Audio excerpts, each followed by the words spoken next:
faculty from Department of Anesthesia, Dr. Jagdish, Dr. Manjunath, Dr. Parimala, then Mr. Amal Joseph for this Rescare week that is being organized at Jayadeva Institute of Cardiovascular Sciences and Research. See, in fact, you all know heart and lung are dependent on each other. So without lung function, heart suffers. If there is a dysfunction of the heart, lung suffers. So both cardiologist as well as anesthetist as well as respiratory therapist should work in tandem.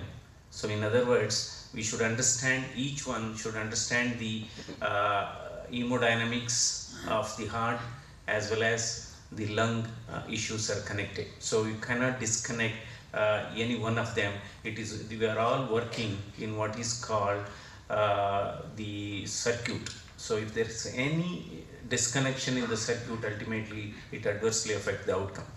See, today the role of anesthesiologist, role of respiratory therapist is extremely crucial in all patients undergoing anesthesia in one way or other.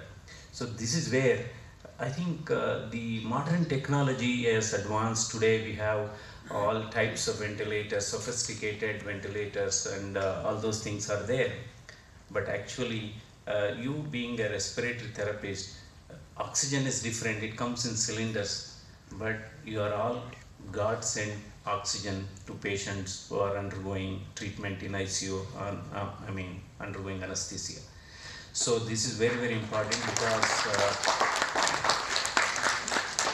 see, today in this country we require more and more of respiratory therapists, because particularly in semi-urban and rural areas, even in small hospitals, for the want of ventilation, many patients are succumbing.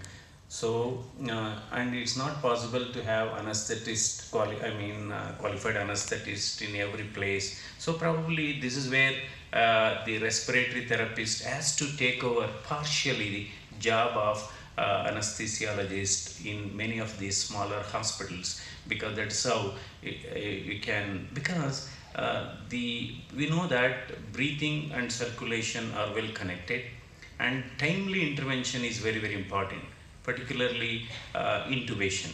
See, as respiratory therapist, it is your duty to have an index of suspicion on every patient who requires a ventilation, whether mechanical ventilation or a non-invasive ventilation.